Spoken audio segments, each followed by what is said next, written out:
বিশ্বের যে বড় বড় ক্রিকেটের অ্যানালাইসিস করেন যারা আছেন তারা বলেন যে আমি একটা ব্যাপার বাংলাদেশের সবচেয়ে বেশি বেশি লক্ষ্য করে, এটা হচ্ছে বাংলাদেশ দলের ভিতরে ঘন্টা ঘন্টা যারা প্লেয়ার আছে তাদেরকে পরিবর্তন করে, ওকে বাদ দিয়ে ওকে, ওকে বাদ দিয়ে ওকে, ওকে বাদ দিয়ে ওকে।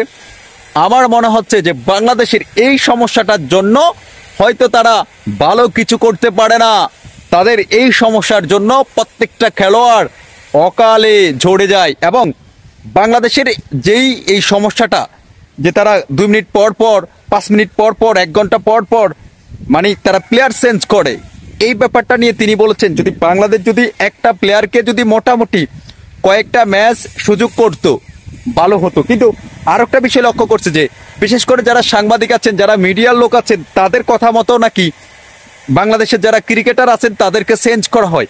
এমনটা করা একেবারে ঠিক হচ্ছে না। যারা টিম ম্যানেজমেন্টের লোক আছেন, ক্রিকেটের বিসিবির সভাপতি আছেন, ক্যাপ্টেন্স আছেন, এবং একটা প্লেয়ারের পূর্বের যে ভালো পারফরমেন্স দেখে তারপরও তাকে নামানো দরকার।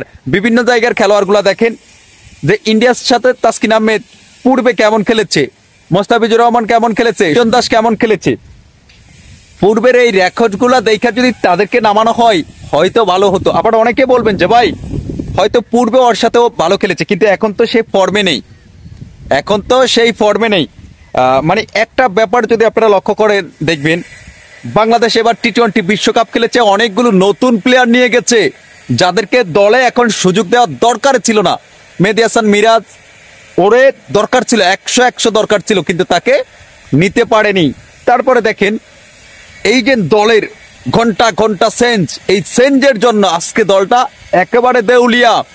এখন বাংলাদেশে আবার ঘন্টা ঘন্টা বোর্ড মিটিং হচ্ছে, টিমের ওই মিটিং হচ্ছে, সেই মিটিং হচ্ছে, মানে নাটক আর নাটক। মাঠে যতক্ষণ না খেলা চলে তার সাথে বেশি মিডিয়াতে নাটক করতে করতে তাদের ওইদিকে সময় দিতে দিতে সময় শেষ। আমার মনে হয় না বাংলাদেশের প্লেয়ারদেরকে নিয়ে যেভাবে আলোচনা সমালোচনা করে মিডিয়াতে, এমন কোন দেশের প্লেয়ারকে নিয়ে করে কিনা জানি না। দেখেন টি-20 বিশ্বকাপ 2024 সালের ইন্ডিয়া জিতেছে, তারা বিশ্বকাপ জেতার পরও প্লেয়ারদেরকে তেমন একটা প্রশংসা করা হচ্ছে না।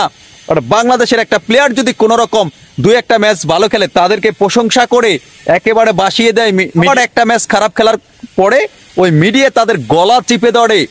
দর্শক, আজকে আমরা যেই ব্যাপারগুলো নিয়ে কথা বলেছি এর ভিতরে কোন ব্যাপারটা আপনার কাছে মনে হয় যে যে ঘন্টা ঘন্টা কিংবা একবারে মিনিটে মিনিটে বাংলাদেশ ক্রিকেটার চেঞ্জ করা, এটা কি ব্যাপারটা একটু আজকে এই ভিডিওর নিচে আপনারা জানিয়ে যাবেন। কারণ দেখেন হয়তো অনেক কিছু একেবারে ঘন্টা ঘন্টা চেঞ্জ করার কারণে একটু সমস্যা হয়, একটা ম্যাচ খারাপ খেলছে পরে একটা ম্যাচ ভালো খেলবে, এভাবে তো অ্যাভারেজ ক্যালকুলেশন করে যখন দেখবে যে না অ্যাভারেজ মোটামুটি ঠিক আছে, তাহলে রাখা দরকার ওই প্লেয়ারটারে, সেটা করে না, করে কি ঘন্টা ঘন্টা চেঞ্জ, ঘন্টা ঘন্টা চেঞ্জ।